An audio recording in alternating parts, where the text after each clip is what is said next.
السلام علیکم ورحمۃ اللہ وبرکاتہ، نحمده ونصلی علی رسولہ الکریم، اما بعد فاعوذ باللہ من الشیطان الرجیم، بسم اللہ الرحمن الرحیم، رب اشرح لی صدری ویسر لی امری واحلل عقدۃ من لسانی یفقہوا قولی۔ وَأَنفِقُوا مِمَّا رَزَقْنَاكُم مِّن قَبْلِ أَن يَأْتِيَ أَحَدَكُمُ الْمَوْتُ فَيَقُولَ رَبِّ لَوْلَا أَخَّرْتَنِي إِلَىٰ أَجَلٍ قَرِيبٍ فَأَصَّدَّقَ وَأَكُن مِّنَ الصَّالِحِينَ۔ وَأَنفِقُوا مِمَّا رَزَقْنَاكُم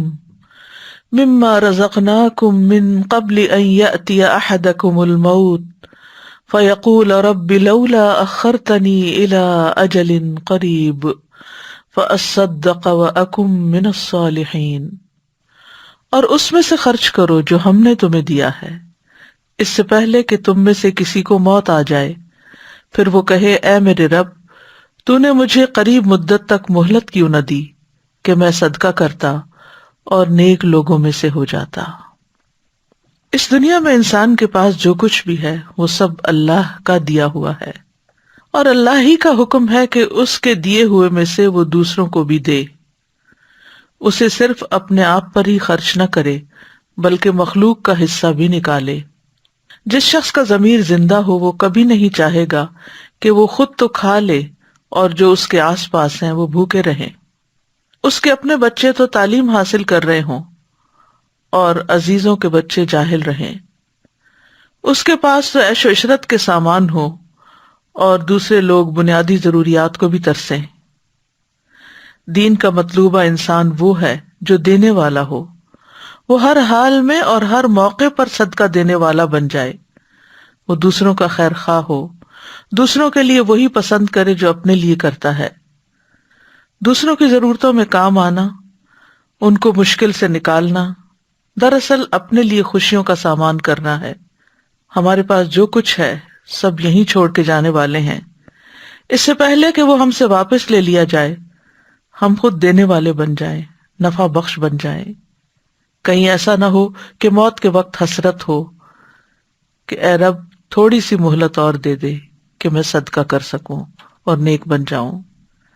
اس آیت میں ایمان والوں کو خطاب ہے جو اللہ اور اس کے رسول پر ایمان لائے ہیں کہ اللہ نے انہیں جو کچھ دیا ہے اس میں جلدی کرتے ہوئے اسے بھلائی کے راستے میں خرچ کریں، اس سے پہلے کہ تم میں سے کسی کو موت آ جائے اور وہ موت کی نشانیاں اور علامات دیکھ لے، پھر ندامت سے کہے کہ اے میرے رب تو نے مجھے مہلت کیوں نہ دی اور میری موت کو کچھ دیر تک مؤخر کیوں نہ کر دیا، بس میں اپنے مال میں سے صدقہ کرتا اور میں نیک اور متقی لوگوں میں سے ہو جاتا۔ تو اس لیے اللہ سبحانہ تعالیٰ اس وقت کے آنے سے پہلے ہمیں نصیحت کر رہے ہیں فَأَنفِقُوا، اور خرچ کرو۔ خرچ کرنے میں دو طرح کے خرچ آتے ہیں، ایک فرض اور ایک نفل۔ تو نمبر 1 اس سے مراد مال میں فرض کی ہوئی زکوٰۃ ہے کہ انسان سب سے پہلے اپنے فرض ادا کرے، اور نمبر 2 نفلی صدقات ہیں جیسے محتاجوں کو دینا، لاچار کی مدد کرنا، اور نمبر 3 ہر طرح کا نفقہ، جو کچھ بھی جہاں بھی ضرورت ہو انسان خرچ کرے۔ تو گویا اس میں نفقات واجبہ بھی ہیں، مثلا زکوٰۃ، کفارات، اہل و عیال اور غلاموں وغیرہ کا نان نفقہ، نفقات مستحبہ بھی ہیں کہ تمام مصالح اور نیکی کے کاموں میں خرچ کرنا، اور خیر کا کوئی کام بھی ہے یعنی بلائی اور اطاعت کے کاموں میں خرچ کرنا۔ تو اس میں فرضی زکوٰۃ اور نفلی صدقات اور نیکی اور خیر کے سارے کام شامل ہو جاتے ہیں۔ اور مما رزقناکم کا معنی کیا ہے کہ اللہ نے بس اسی کا مکلف ان کو قرار دیا ہے جو ان کو اللہ نے دیا ہے، جو ان کے ہاتھ میں نہیں، جو ان کے پاس نہیں، اس کو اللہ کے راستے میں نکالنے کا حکم بھی نہیں کیونکہ وہ ان کے پاس نہیں۔ تو یہ دراصل دینے والے کا شکر ادا کرنا ہے، مما رزقناکم، اس میں سے جو ہم نے تمہیں رزق عطا کیا ہے، تو شکر ادا کرو اس ذات کا جس نے تمہیں عطا کیا، تمہیں محتاج نہیں بنایا دوسروں کا، تمہیں دینے والا بنایا۔ اور پھر یہاں سارے مال کو خرچ کرنا مراد نہیں، کیونکہ فرمایا مما، اس میں سے جو، یعنی سارا نہیں دے دو، جو ہم نے تمہیں دیا ہے اس میں سے کچھ دو، کیونکہ انسان جس مال کا مالک ہے اس میں سے کچھ مال خرچ کرنا مطلوب ہے، سارا مال خرچ کرنا مقصد نہیں۔ اور یہ اللہ تعالیٰ کی اپنے بندوں پر آسانی ہے، اس سے یہ بھی پتہ چلتا ہے کہ ہماری شریعت ایک آسان شریعت ہے۔ پھر فرمایا من قبل ان یأتی احدکم الموت، اس سے پہلے کہ تم میں سے کسی کو موت آ جائے۔ منافق موت کے وقت کہتا ہے کہ یا اللہ ایک دفعہ دنیا میں واپس بھیج تاکہ وہ اپنے فرائض ادا کر سکے اور اللہ کے احکامات پر عمل کر کے اللہ کا پسندیدہ بن سکے۔ تو بات یہ کہ موت کے وقت تو پھر کسی کی نہیں سنی جاتی، پھر تو موت کا فرشتہ جان لے کے ہی جاتا ہے۔ اس لیے اس معاملے میں جلدی کرنی چاہیے، نیکی کے کام اور سوچ سوچ کے اور ٹھہر ٹھہر کے نہیں، بلکہ جو جب جہاں جس چیز کا موقع ہو انسان اسے کر ڈالے۔ آج صحت ہے، کل نہیں معلوم کیا حال ہوگا۔ آج اللہ نے ہمیں سوچنے سمجھنے کی، کام کرنے کی صلاحیت دے رکھی ہے، اس سے فائدہ اٹھا لے اس سے پہلے کہ یہ نعمتیں چلی جائیں، کیونکہ یہ نعمتیں ذریعہ ہیں دوسری نیکیاں کمانے کا۔ یعنی اگر ہمارے ہاتھ پاؤں سلامت ہیں، ہماری عقل کام کرتی ہے، ہماری زبان بولتی ہے، تو تبھی ہم صدقات بھی کر سکتے ہیں نا۔ ایک وہ شخص جو بیماری کی وجہ سے اتنا لاغر ہو چکا ہو کہ اس کو اپنی بھی ہوش نہ ہو، تو اس وقت وہ دوسرے کے ساتھ کون سی خیر کر سکتا ہے اور کیا بھلائی کر سکتا ہے۔ تو من قبل ان یأتی احدکم الموت فیقول رب لولا اخرتنی الی اجل قریب، تو کہے کہ اے میرے رب مجھے تو نے قریب کی مدت تک تھوڑی دیر اور کیوں نہ مہلت دے دی۔ یعنی دنیا قریب ہے اور پھر دور چلے جانا ہے، تو اس دنیا میں یعنی وہ کہتا ہے کہ اے میرے رب میں تجھ سے درخواست کرتا ہوں کہ تو لمبے عرصے کے لیے نہیں، تھوڑی مدت کے لیے میری موت کو مؤخر کر دے، تھوڑا سا چانس اور دے دے، تاکہ جو کام آج تک میں نے چھوڑے رکھے، جن سے غفلت برتی، جو مجھ سے چھوٹ گئے، وہ میں کر کے آ جاؤں۔ اور ان میں جو میری خواہش ہے وہ کیا ہے، خاص طور پر فَأَصَّدَّقَ، تو میں ضرور صدقہ کروں، وَأَكُن مِّنَ الصَّالِحِينَ، اور میں صالحین یعنی مومنین میں شامل ہو جاؤں۔ اللہ سبحانہ وتعالیٰ سورۃ التوبہ میں فرماتے ہیں وَمِنْهُمْ مَنْ عَاهَدَ اللَّهَ لَئِنْ آتَانَا مِنْ فَضْلِهِ لَنَصَّدَّقَنَّ وَلَنَكُونَنَّ مِنَ الصَّالِحِينَ، ان میں سے کوئی ایسا بھی ہے جو کہ اللہ سے وعدہ کرتا ہے کہ اگر اس نے اپنے فضل سے ہمیں کچھ عطا فرمایا تو ہم ضرور ہی صدقہ کریں گے اور ضرور نیک لوگوں میں سے ہو جائیں گے۔ یعنی یہ منافقین کا حال بیان کیا جا رہا ہے دراصل، اور یہ آیت جو ہم نے پڑھی یہ بھی سورۃ المنافقون کی آیت ہے۔ تو صدقہ جو ہے وہ انسان کے نفاق کو بھی دور کرتا ہے۔ تو یہاں پر منافقین کا یہ وعدہ ہوتا تھا کہ اگر ہمیں کچھ ملا تو ہم بھی دوسروں کو دیں گے، لیکن پھر کیا ہوتا کہ جب اللہ تعالیٰ ان کو اپنے فضل سے غنی کرتا تو پھر وہ اپنے عہد کو بھول جاتے۔ ابن عباس کہتے ہیں کہ یہ آیت اہل توحید پر بہت ہی شدید ہے۔ طبری کہتے ہیں اکم من الصالحین کا معنی ہے اعمل بطاعتک، کہ میں تیری اطاعت کے مطابق عمل کروں، وأؤدی فرائضک، اور تیرے فرائض ادا کروں، وقیل وأحج بیتک الحرام، اور یہ بھی خواہش اور تمنا ہوگی نیک بننے میں کہ میں جا کر حج کراؤں۔ جب انسان کے پاس جوانی ہوتی، صحت ہوتی ہے، طرح طرح کے بہانے کر کے اس فریضے کو ٹالتا رہتا ہے، لیکن موت کے وقت اس کو یاد آ جاتا ہے کہ میری بہت بڑی ذمہ داری ابھی باقی ہے، تو وہ تمنا کرتا ہے کہ کاش مجھے موقع مل جائے تو اب میں ضرور حج پہ چلا جاؤں گا۔ تو یہاں پر بنیادی طور پر فرائض کی ادائیگی کی التجا کرے گا، وَأَكُن مِّنَ الصَّالِحِينَ، کیونکہ جب تک کوئی اپنا فرض ادا نہیں کرتا وہ صالح نہیں کہلا سکتا۔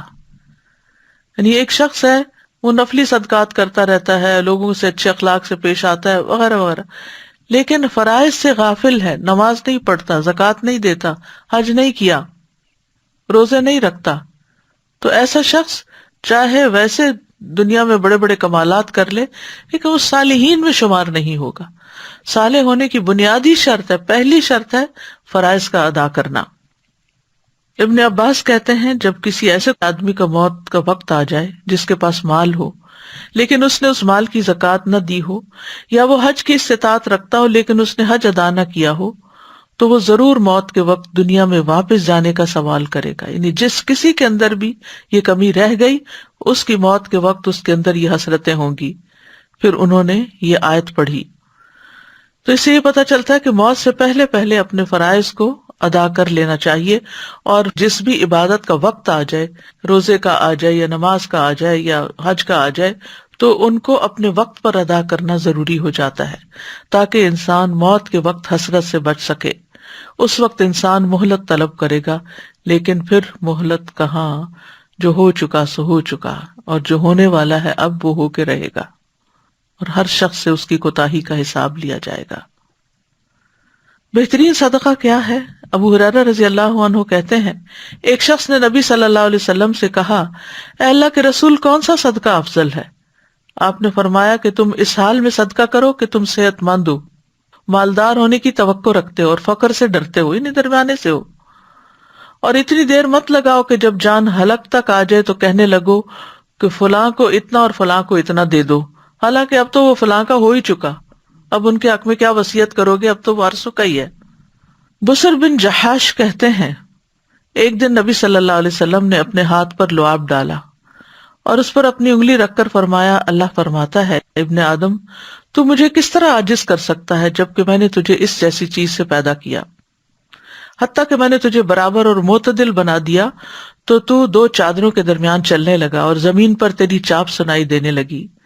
تو نے مال جمع کیا اور روک کر رکھتا رہا، حتیٰ کہ جب روح نکل کر ہنسلی کی ہڈی میں پہنچی تو کہتا ہے کہ میں یہ چیز صدقہ کرتا ہوں، لیکن اب صدقہ کرنے کا وقت کہاں ہے. سورۃ البقرہ میں بھی اللہ تعالیٰ فرماتے ہیں، یا ایھا الذین آمنوا انفقوا مما رزقناکم من قبل ان یأتی یوم لا بیع فیہ ولا خلۃ ولا شفاعۃ والکافرون ھم الظالمون. اے لوگو جو ایمان لائے ہو، خرچ کرو اس رزق میں سے جو ہم نے تمہیں دیا ہے، اس سے پہلے کہ وہ دن آ جائے جس میں نہ کوئی خرید و فروخت ہوگی، نہ کوئی دوستی اور نہ کوئی سفارش کام آئے گی، اور کافر لوگ ہی دراصل ظالم ہیں. موت کے وقت عمل کرنے کی حسرتیں ہوں گی. سورۃ المؤمنون میں فرمایا، حتی اذا جاء احدهم الموت قال رب ارجعون لعلی اعمل صالحا فیما ترکت کلا انها کلمۃ هو قائلها ومن ورائهم برزخ الی یوم یبعثون. یہاں تک کہ جب ان میں سے کسی کے پاس موت آتی ہے تو کہتا ہے، اے میرے رب، مجھے واپس بھیجو تاکہ میں جو کچھ چھوڑ آیا ہوں اس میں کوئی نیک عمل کر لوں. ہرگز نہیں، یہ تو ایک بات ہے جسے وہ کہنے والا کہہ رہا ہے، اور ان کے پیچھے اس دن تک جب وہ اٹھائے جائیں گے، یعنی قیامت کے دن تک، ایک پردہ ہے، برزخ ہے. یعنی اب تو کسی اور ہی فیز پہ جا رہے ہیں، اب دنیا میں کرنے والے کاموں کی مہلت اور وقت ختم ہو چکا ہے. اسی طرح دیگر نیک کاموں کی بھی حسرت ہوگی. مثلا موت کے وقت انسان کی حسرت ہوگی کہ کاش وہ رسول کی پیروی کرتا. وَأَنذِرِ النَّاسَ يَوْمَ يَأْتِيهِمُ الْعَذَابُ فَيَقُولُ الَّذِينَ ظَلَمُوا رَبَّنَا أَخِّرْنَا إِلَىٰ أَجَلٍ قَرِيبٍ نُجِبْ دَعْوَتَكَ وَنَتَّبِعِ الرُّسُلَ أَوَلَمْ تَكُونُوا أَقْسَمْتُم مِّن قَبْلُ مَا لَكُم مِّن زَوَالٍ.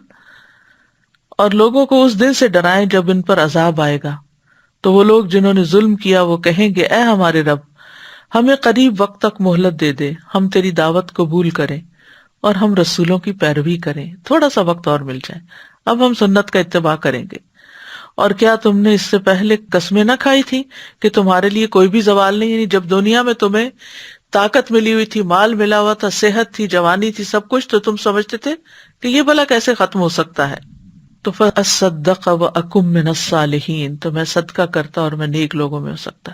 تو اس آیت میں بنیادی طور پر صدقہ کرنے کی اور نیک بننے کی اہمیت کا اندازہ ہوتا ہے، اور فرض اور نفلی صدقات کی اہمیت پتہ چلتی ہے. صدقے کی تعریف کیا ہے؟ یہ کہ اللہ کے راستے میں ایک جائز چیز کو بطور صدقہ پیش کرنا جس میں نصاب اور مدت کی تعین نہیں ہوتی.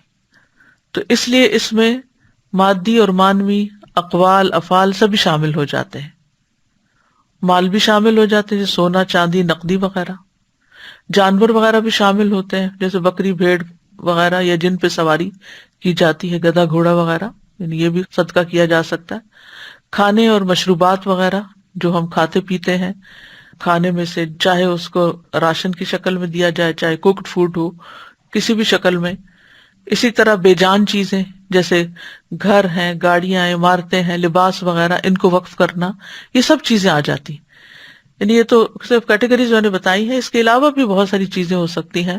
یعنی ہر وہ چیز جس کا انسان مالک ہے اس کو فی سبیل اللہ، اللہ کی خاطر دینا، اللہ کی رضا کے لیے دینا، اور اس کے پیچھے کوئی اور مقصد نہ ہونا، اللہ کے دیدار کے شوق میں دینا، اللہ کی محبت میں دینا، یہ سب کچھ صدقے میں آتا ہے.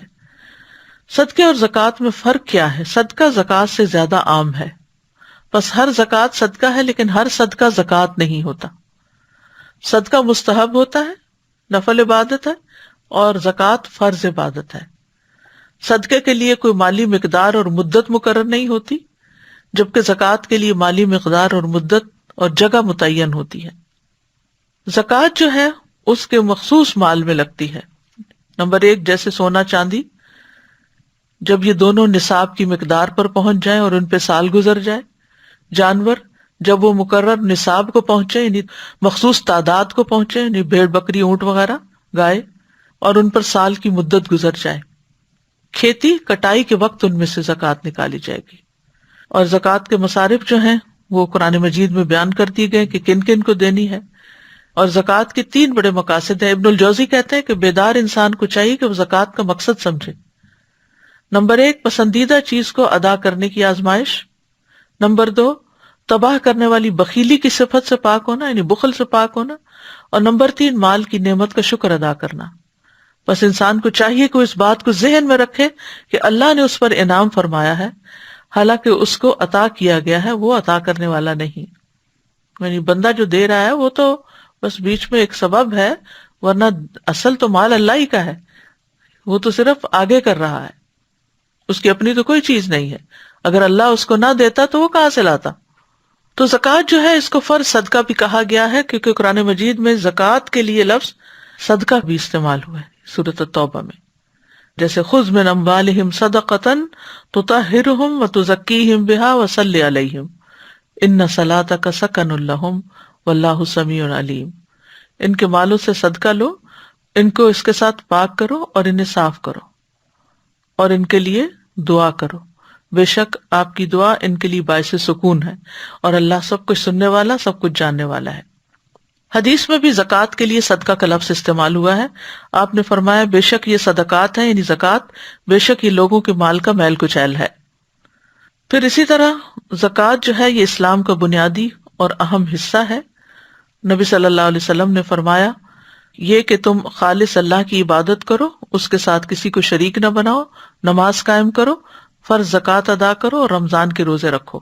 یہ اسلام ہے. الاسلام ان تعبد اللہ، اسلام کی وضاحت کی گئی. یعنی اس کے بغیر کسی کے اسلام کا کوئی تصور نہیں ہے. زکوٰۃ ایک اہم ذمہ داری ہے اور ایمان لانے والوں کی صفت ہے. زکوٰۃ کا ادا نہ کرنا کفر اور شرک کی علامت ہے. وویل للمشرکین الذین لا یؤتون الزکوٰۃ، مشرکین کے لیے بڑی ہلاکت ہے جو زکوٰۃ نہیں دیتے. قرآن مجید میں امہات المومنین کو بھی زکوٰۃ ادا کرنے کی تلقین کی گئی. وقرن فی بیوتکن ولا تبرجن تبرج الجاہلیۃ الاولی واقمن الصلاۃ وآتین الزکاۃ واطعن اللہ ورسولہ انما یرید اللہ لیذھب عنکم الرجس اہل البیت ویطہرکم تطہیرا. اور اپنے گھروں میں ٹکی رہو اور پہلی جاہلیت کی زینت ظاہر کرنے کی طرح زینت ظاہر نہ کرو، اور نماز قائم کرو اور زکوٰۃ ادا کرو، اور اللہ اور اس کے رسول کا حکم مانو.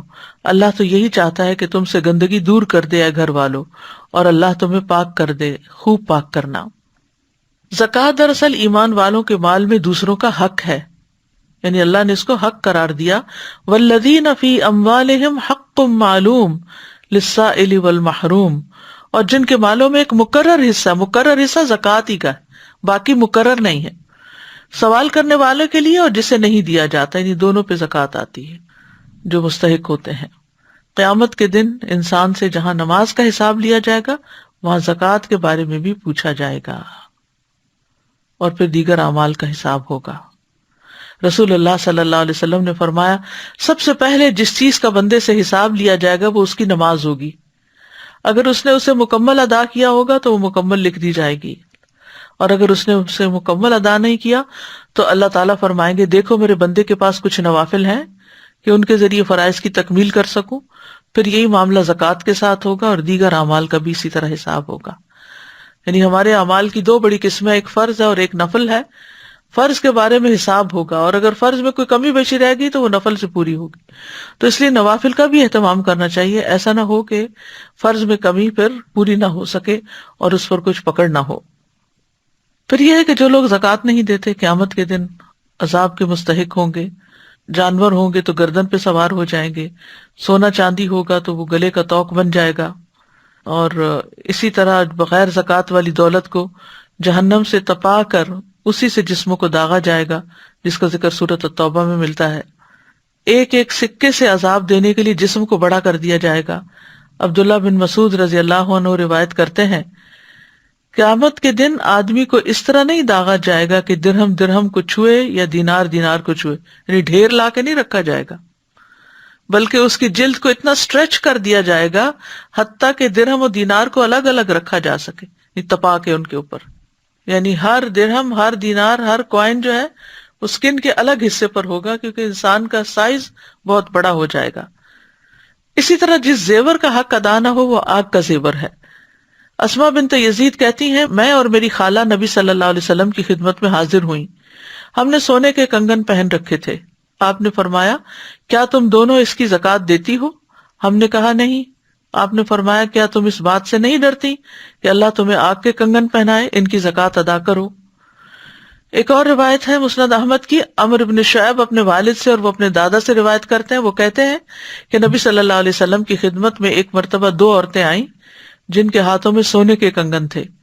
تو رسول اللہ صلی اللہ علیہ وسلم نے فرمایا کیا تم دونوں اس بات کو پسند کرتی ہو کہ اللہ تمہیں قیامت کے دن آگ کے کنگن پہنائے؟ وہ کہنے لگی نہیں.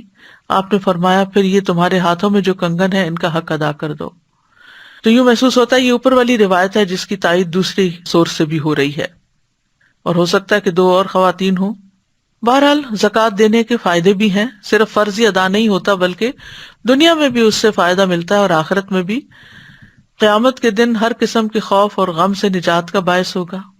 ان الذین آمنوا وعملوا الصالحات واقاموا الصلاۃ وآتوا الزکاۃ لہم اجرہم عند ربہم ولا خوف علیہم ولا ہم یحزنون. بے شک جو لوگ ایمان لائے اور انہوں نے نیک اعمال کیے اور نماز قائم کی اور زکوٰۃ دی، ان کے لیے ان کا اجر ان کے رب کے پاس ہے اور ان پر نہ کوئی خوف ہے اور نہ وہ غمگین ہوں گے. پھر قیامت کے دن وہ صدیقین شہداء کے ساتھ ہوں گے. آپ نے فرمایا جو شخص نمازیں پڑھتا ہو اور رمضان کے روزے رکھتا ہو، قیام کرتا ہو اور زکوٰۃ دیتا ہو، تو جو شخص ان اعمال پر فوت ہوا وہ صدیقین اور شہداء میں سے ہے. پھر زکوٰۃ کی ادائیگی جو ہے وہ جنت کے قریب اور جہنم سے دور کرنے کا ذریعہ بھی ہے. ایمان کے ساتھ زکوٰۃ ادا کی جائے تو اس عمل کا بدلہ جنت ہے. جنت کے 8 دروازوں سے داخلے کی خوشخبری ہے اس شخص کے لیے جو دیگر اعمال کے ساتھ اپنی زکوٰۃ بھی ادا کرتا ہے. زکوٰۃ کے علاوہ دوسری طرف نفلی صدقات ہیں. نفلی صدقات سے مراد کیا ہے کہ انسان مقرر نہیں بلکہ زائد از ضرورت مال میں سے خرچ کرے. وَيَسْأَلُونَكَ مَاذَا يُنْفِقُونَ قُلِ الْعَفْوَ كَذَلِكَ يُبَيِّنُ اللَّهُ لَكُمُ الْآيَاتِ لَعَلَّكُمْ تَتَفَكَّرُونَ. اور وہ تجھ سے پوچھتے ہیں کیا چیزیں خرچ کریں، کہہ دیجئے جو بہترین ہو یا جو ضرورت سے زائد ہو. عفو کا ایک معنی یہ بھی کیا گیا ہے. عفو کا معنی پھلنا پھولنا بھی ہوتا ہے نا. اس طرح اللہ تمہارے لیے کھول کر آیات بیان کرتا ہے تاکہ تم غور و فکر کرو. یاد رکھیے کہ زکوٰۃ کے علاوہ بھی ہمارے مالوں میں لوگوں کا حق ہے.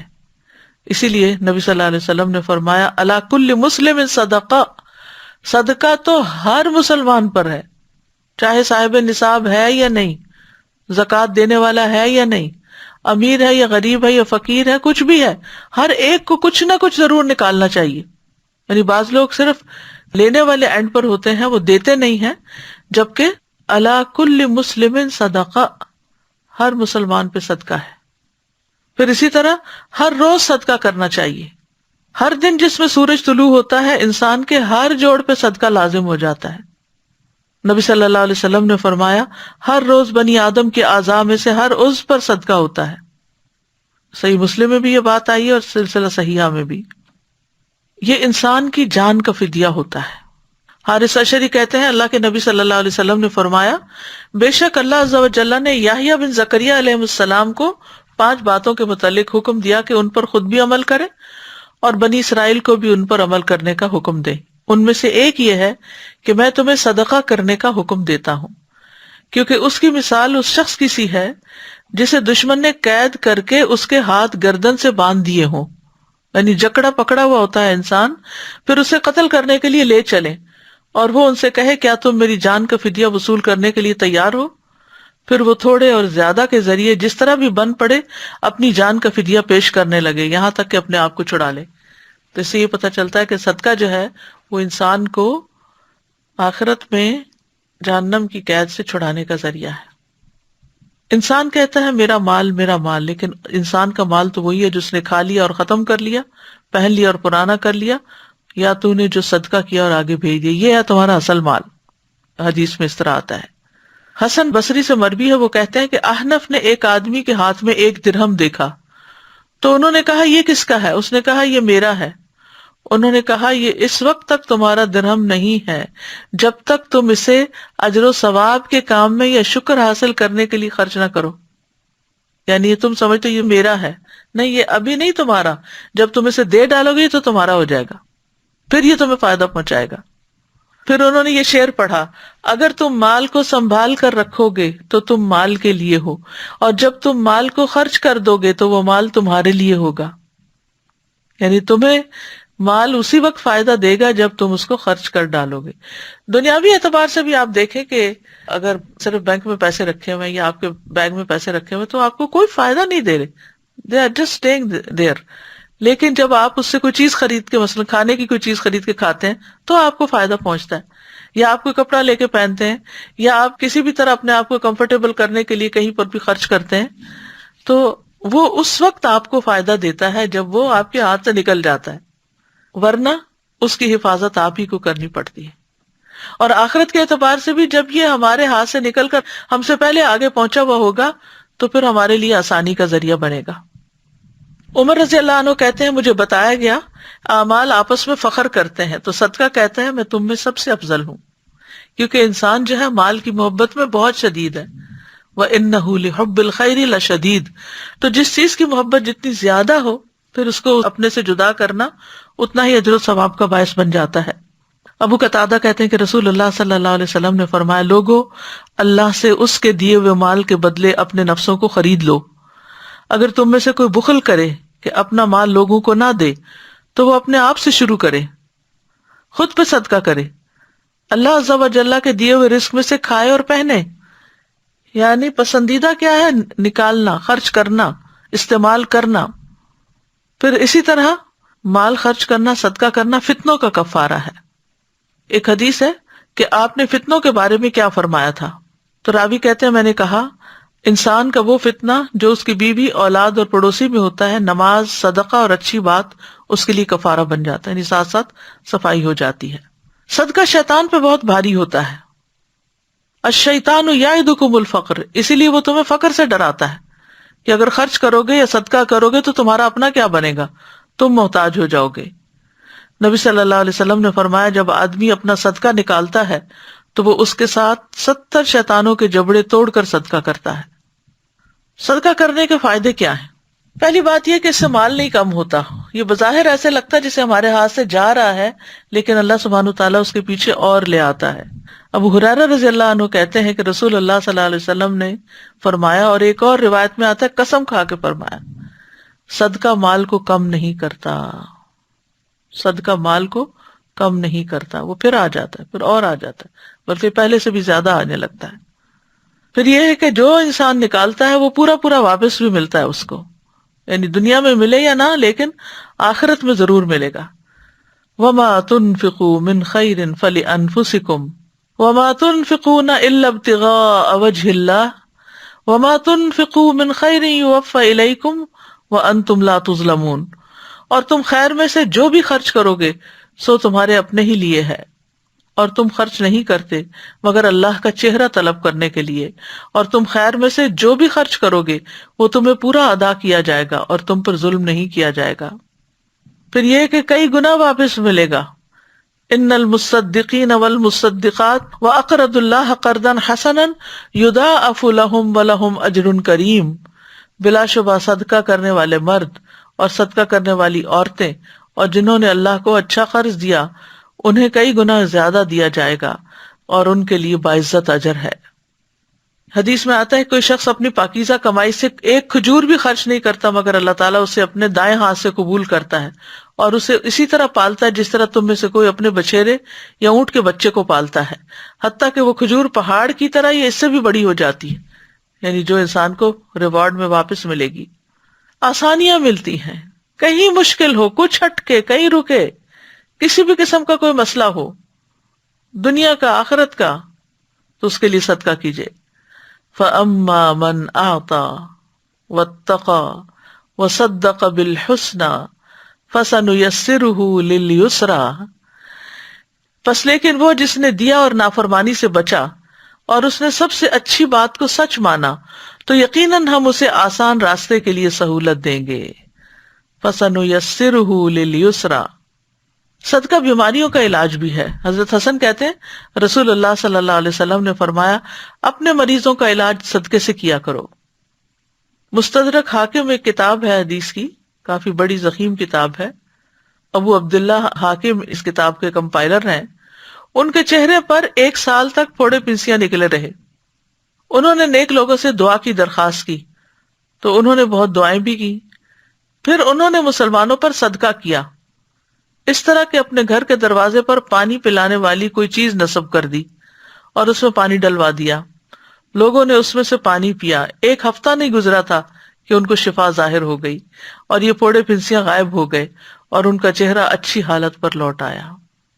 ابن قیم کہتے ہیں پس بلاؤں اور مصیبتوں کو دور کرنے میں صدقے کی بہت عجیب و غریب تاثیر ہے، اگرچہ یہ صدقہ کوئی فاجر کر رہا ہو یا ظالم کر رہا ہو، بلکہ اگر کافر بھی صدقہ کرے تو اللہ تعالیٰ اس کے ذریعے اس کی مختلف قسم کی مصیبتوں کو دور کر دیتے ہیں۔ اور یہ ایک ایسی حقیقت ہے جو ہر خاص و عام کو معلوم ہے، اور زمین والے اس کا تجربہ بھی کرتے ہیں اور اعتراف بھی کرتے ہیں۔ ہر ایک کے پاس کوئی نہ کوئی ایسی کرامت یا کوئی ایسی کہانی ہوتی ہے کہ جو بتائے کہ کس طرح صدقے نے ان کو فائدہ دیا۔ مخفی صدقہ رب کے غضب کو بجھانے والا ہے، یعنی ہمارے گناہ جو ہیں اللہ تعالیٰ کو ناراض کرتے ہیں، لیکن جب ہم اللہ ہی کی خاطر صرف اللہ کو دکھا کے کرتے ہیں تو اللہ تعالیٰ اس کے بدلے میں ہم سے راضی ہو جاتے ہیں۔ موت کے بعد بھی ثواب ملتا ہے، کیونکہ جب انسان فوت ہو جاتا ہے تو سارے اعمال منقطع ہو جاتے ہیں سوائے 3 چیزوں کے: صدقہ جاریہ، یا ایسا علم جو نفع مند ہو، یا نیک اولاد جو اس کے لیے دعا کرے۔ مرنے والے کی طرف سے صدقہ کرنے کا ثواب میت کو پہنچتا رہتا ہے، چاہے وہ اس کے چھوڑے ہوئے مال میں سے ہو یا کوئی عزیز دوست رشتہ دار اپنی طرف سے اس کے حق میں صدقہ کر رہا ہو۔ آخرت میں صدقے کے کیا فائدے ہوں گے؟ نمبر 1، قبر میں مومن کی حفاظت کا ذریعہ ہوگا۔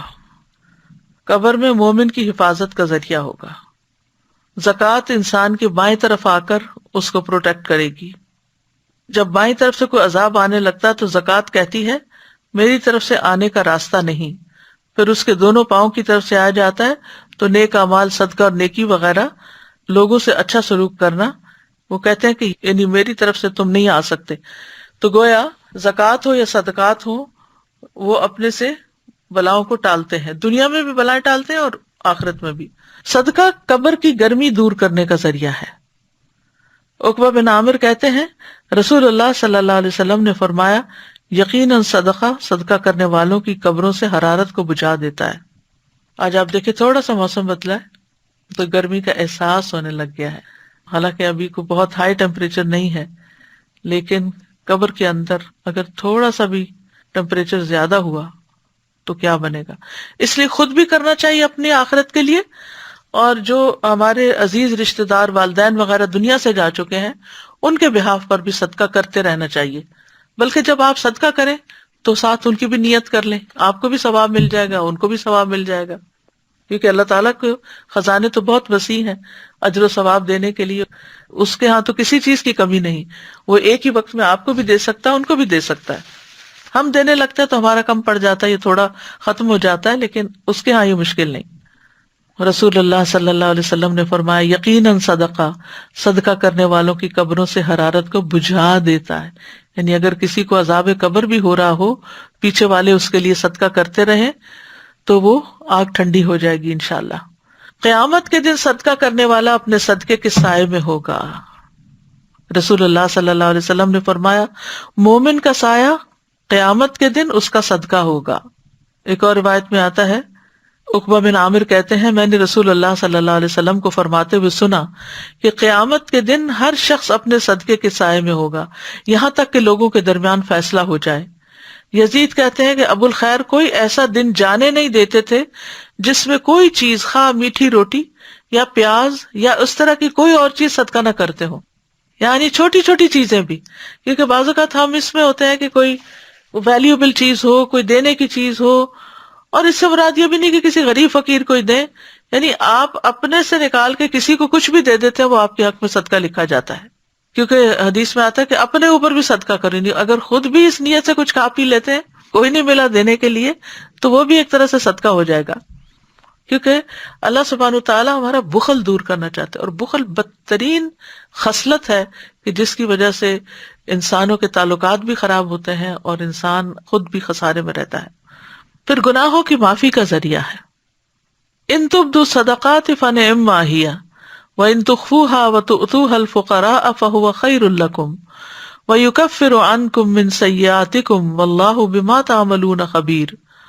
اگر تم اپنے صدقات کو ظاہر کرو تو بھی اچھا ہے، لیکن اگر خفیہ طور پر فقراء کو دو تو یہ تمہارے لیے زیادہ بہتر ہے، ایسے صدقات تم سے تمہاری بہت سی برائیاں دور کر دیں گے، یعنی تمہارے گناہ مٹ جائیں گے، اور جو عمل تم کرتے ہو اللہ ان سے پوری طرح باخبر ہے۔ رسول اللہ صلی اللہ علیہ وسلم کعب بن عجرہ سے فرما رہے تھے، اے کعب بن عجرہ، صدقہ گناہوں کو اس طرح مٹاتا ہے جیسے پانی آگ کو مٹا دیتا ہے۔ صدقہ جنت میں لے جانے کا باعث ہے۔ نبی صلی اللہ علیہ وسلم نے فرمایا جو شخص اللہ کا چہرہ چاہنے کے لیے صدقہ کرے اور اسی پر اس کا اختتام ہو تو وہ جنت میں داخل ہوگا۔ صدقہ کا اجر جنت کے دروازے پر لکھا ہوا ہے۔ صدقہ میں کیا کیا شامل ہے؟ وسیع مفہوم ہے صدقے کا، مال تو ہے ہی، لیکن ہمارے دین میں بڑی وسعت ہے، بہت فراخی ہے۔ نبی صلی اللہ علیہ وسلم نے فرمایا کل معروف صدقہ، ہر اچھا کام اچھی بات صدقہ ہے۔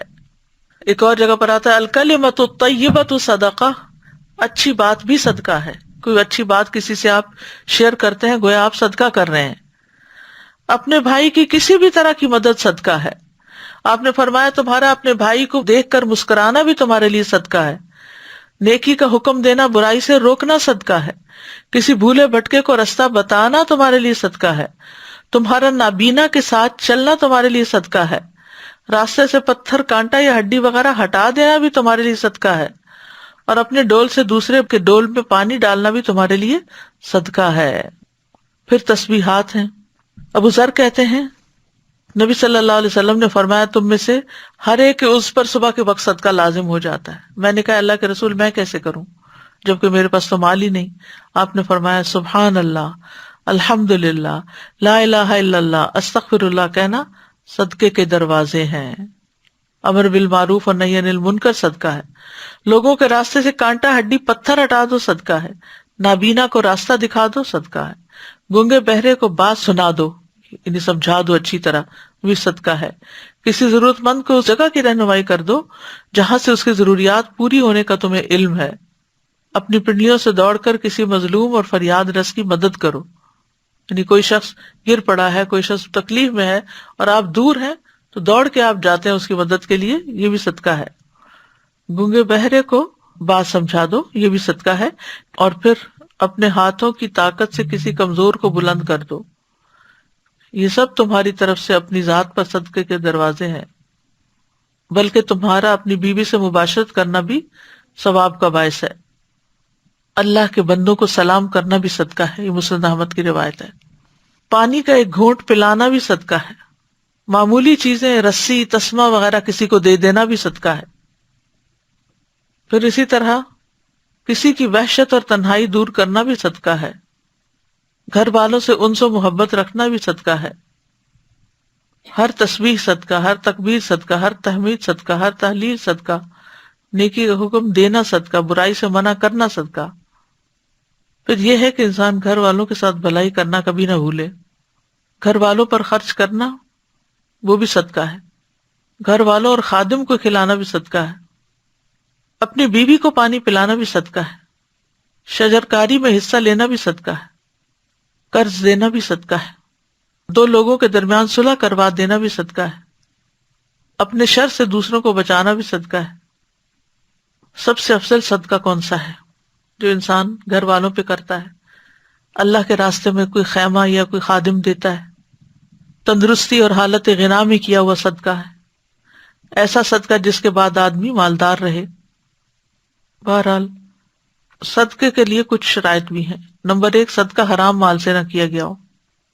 قل لا يستوي الخبيث والطيب ولو اعجبك كثرة الخبيث، کہہ دیجیے ناپاک اور پاک برابر نہیں، خواہ ناپاک کی کثرت تجھے تعجب میں ڈالے۔ پھر خالص اللہ کی رضا کے لیے دیا ہوا صدقہ سب سے افضل ہے، ریاکاری اور احسان نہ جتلایا جائے۔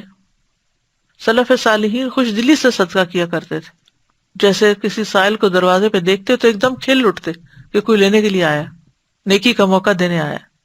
وہ کہتے مرحبا اس آدمی کو جو میرے گناہ دھونے آیا۔ ایسے صدقہ کرنا چاہیے کہ دائیں ہاتھ دے تو بائیں کو پتہ بھی نہ چلے کیا کیا دائیں نے، یعنی چھپا ہوا صدقہ زیادہ پسندیدہ ہے۔ بغیر گنے صدقہ کرنا، کھیتوں، باغوں اور دیگر اسی قسم کی چیزوں سے غرباء اور فقراء کو لینے دینا۔ اللہ سے اچھی دعا کرنا، اللہم انی اسألک الہدی والتقی والعفاف والغنی، اے اللہ میں تجھ سے دعا کرتا ہوں کہ مجھے ہدایت عطا کر، تقوی اور پاک دامنی اور غنا عطا فرما۔ پھر حسن خاتمہ کی دعا کرنا، اور کرنے کے کاموں میں یہ ہے کہ اپنے آپ کو عادت ڈالیں کہ انسان صدقہ کرے، کہ کھجور کا ٹکڑا ہی کیوں نہ ہو، اپنے ہاتھ سے محنت کر کے کچھ صدقہ کر دیں۔ جو بھی وسائل یا صلاحیتیں اللہ نے آپ کو دیے ہیں ان کو استعمال کر کے نیکی کمائیں، جو چیز بھی پاس ہو اس میں سے صدقہ کر دیں۔ عورتیں کھانا پکانے میں صدقہ کریں۔ پھر اسی طرح دنیا کی بجائے آخرت کے مقابلے میں دوسروں سے مقابلہ کریں، ایسے لوگوں کو ڈھونڈیں جو آپ سے زیادہ صدقہ کرتے ہیں، پھر دیکھیں کہ وہ کس کس چیز میں کرتے ہیں، کیونکہ ہر دور کی ضروریات مختلف ہو جاتی ہیں۔ اللہ تعالی ہمیں عمل کرنے کی توفیق عطا فرمائے۔ وآخر دعوانا ان الحمد للہ رب العالمین، سبحانک اللہم وبحمدک، اشہد ان لا الہ الا انت، استغفرک واتوب الیک۔ السلام علیکم ورحمۃ اللہ وبرکاتہ۔